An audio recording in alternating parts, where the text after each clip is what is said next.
अस्सलाम वालेकुम व्यूअर्स, क्या हाल है आप सबके। उम्मीद करता हूँ आप सब ठीक होंगे। वेलकम करता हूँ आपको इनके बर्ड्स में। आज की वीडियो में मैंने फिंचेस के मुतालिक कुछ सवालात लिए हैं। उन सवालात के जवाब दूंगा आपको इंशाल्लाह। और आपकी जो भी प्रॉब्लम्स है इंशाल्लाह उम्मीद करता हूँ कि इन सवालों के जवाब सुनने के बाद आपकी बहुत सी फिंचेस की प्रॉब्लम जो है सॉल्व हो जाएंगी। तो वीडियो शुरू करते हैं। अगर अभी तक आपने मेरा चैनल सब्सक्राइब नहीं किया तो चैनल सब्सक्राइब कर लें और साथ ही मौजूद बेल के आइकन को दबा दें, जिससे आपको मेरे आने वाली हर नई वीडियो का नोटिफिकेशन मिलता रहेगा। जी व्यूअर्स, तो वीडियो का आगाज करता हूँ। और आज का जो पहला सवाल है वो है फिंचेस के बच्चे अंडों से कितने दिन में निकलते हैं। और इसी का दूसरा सवाल है, इसको मैं एक ही कर देता हूँ कि फिंच के जो बच्चे हैं वो कितने दिन में सल्व हो जाते हैं, यानी कि बच्चे अंडों से कितने दिन में निकलते हैं और अंडे से निकलने के बाद सल्व कितने दिन में हो जाते हैं। तो फिंचेस के बच्चे जो हैं, फिंचेस का एग फर्टाइल होने का टाइम 16 दिन है। मीन्स के 16 दिन में जो फिंचेस के बच्चे हैं वो अंडों से बाहर आ जाते हैं।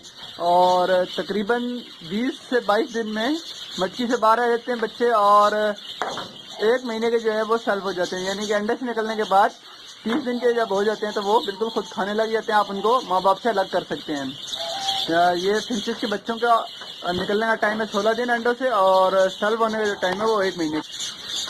दूसरा सवाल है कि जब फिंचेस के बच्चे अंडों से निकल आते हैं, यानी कि जब फिंच के अंडे फर्टाइल हो जाते हैं, बच्चे अंडों से बाहर आ जाते हैं, तो फिंच को क्या खुराक देनी चाहिए। जैसे कि हम बजरीज को देते हैं सॉफ्ट फूड वगैरह, तो फिंचेस को इस तरह से क्या देना चाहिए कंगनी के अलावा। तो फिंचेस को आप ग्रीन फूड और कंगनी में जो भी आप मिक्स करते हैं, लाल कंगनी और जाई वगैरह, ये आप दे सकते हैं। इसके अलावा आप बॉयल करके चावल और एग फूड दे सकते हैं। वो इनकी हेल्थ के लिए बहुत अच्छा होता है। एग को बॉयल करके उसको अच्छी तरह से क्रश करके उसमें डबल रोटी वगैरह मिक्स करके और बॉयल चावल दे सकते हैं। तो वो जो है फिंचेस अपने बच्चों को खिलाएगी, जिससे इंशाल्लाह उनकी ग्रोथ बहुत अच्छी होगी। ग्रीन फूड लाजमी डालें, पालक वगैरह। पालक से ये है कि आयरन होते हैं, जिससे इनमें आयरन पूरा होता है और ग्रोथ भी जो है जल्दी होती है। तीसरा सवाल है, फिंचेस के एक पेयर पहले से केज में मौजूद है, तो क्या दूसरा पेयर हम छोड़ सकते हैं केज के अंदर जबकि पहले पेयर ने ब्रीड की हुई है। ये बात डिपेंड करती है साइज के ऊपर। केज का साइज क्या है। अगर केज का साइज बड़ा है, कॉलोनी केज टाइप है, ये 1 फीट बाई 1 फीट से बड़ा, यानी 2 फीट या 3 फीट का केज है, फिर तो आप दूसरा पेयर डाल सकते हैं, कोई इसमें मसला नहीं है। लेकिन अगर आपका केज छोटा है तो आप केज के हिसाब से देख सकते हैं। फिंच या ब्रीडिंग केज का साइज 1 बाई 1 का बेहतरीन साइज है।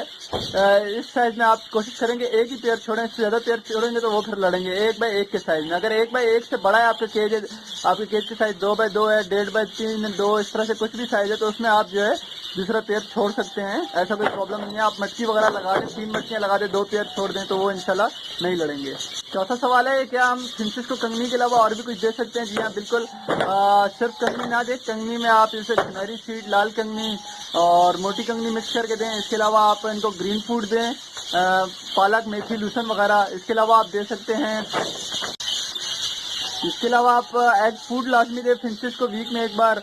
और एग का शेल दें, जो आप अंडा तोड़ते हैं सुबह नाश्ते में, उसका जो छिलका होता है उसको अच्छी तरह से धोकर आपने एग शेल देना है, इससे इनका कैल्शियम पूरा होता है। और ये चीज़ आप दे सकते हैं फिंचेस को कंगनी मिक्स करके, किनारी सीड और लाल कंगनी वगैरह भी। फिर पांचवा सवाल है कि फिंचेस के अंडे कच्चे आ रहे हैं, क्या वजह हो सकती है। यानी कि अंडे जो हैं उनके छिलका इतना मजबूत नहीं है और फिंच अंडा देती है तो अंडा टूट जाता है। इसकी सबसे बड़ी वजह है कैल्शियम की कमी। जब फिंच में कैल्शियम की कमी होती है, किसी भी परिंदे में कैल्शियम की कमी होती है, तो वो जो है कच्चे अंडे देता है। और फिंचेस का कैल्शियम पूरा करने के लिए आप एग शेल का इस्तेमाल कर सकते हैं। जैसे आप देख रहे हैं कि मैंने एक एग शेल डाला हुआ अपने केज में। एग शेल का इस्तेमाल करें, इससे इनका कैल्शियम पूरा होता है, क्योंकि जो एग का छिलका होता है पूरा कैल्शियम का ही बना होता है। इसके अलावा आप समुद्री झाग दें इनको। समुद्री झाग और एग शेल जो है आप लाजमी दें। आप कोशिश करें समुद्री झाग तो हर वक्त मौजूद होनी चाहिए। लाहौरी नमक मौजूद होना चाहिए केज में, जिससे इंशाल्लाह कैल्शियम की कमी पूरी हो जाएगी फिंचेस। ये तो सवाल नंबर 6 है कि फिंचेस ब्रीड के लिए कब तक तैयार हो जाती है, यानी फिंच पेयर जो है वो ब्रीडिंग एज में कब आता है। तो इनके जो वैसे तो ब्रीड में 60 से 70 दिन की जब हो जाते हैं इनकी एज, यानी 2 महीने की हो जाती है, 2 से 2.5 महीने की, तो ये ब्रीड जो है स्टार्ट कर देती हैं।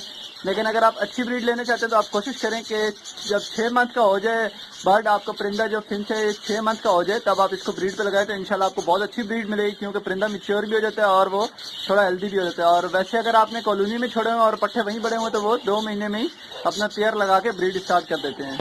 आज के यही सवालात थे जो मैंने लिए थे और आपको इनके जवाब देने की कोशिश की। उम्मीद करता हूँ आपके जो बहुत से प्रॉब्लम्स हैं इन सवालात के जवाब मिलने के बाद सॉल्व हो जाएंगे। अगर आपका भी कोई प्रॉब्लम है, कोई सवाल पूछना चाहते हैं तो आप कमेंट बॉक्स में मुझसे रब्ता कर सकते हैं। इंशाल्लाह मिलते हैं फिर किसी नई वीडियो के साथ। चैनल जरूर सब्सक्राइब करें और वीडियो को दोस्तों के साथ शेयर करें ताकि बाकी दोस्तों को भी हेल्प मिल सके।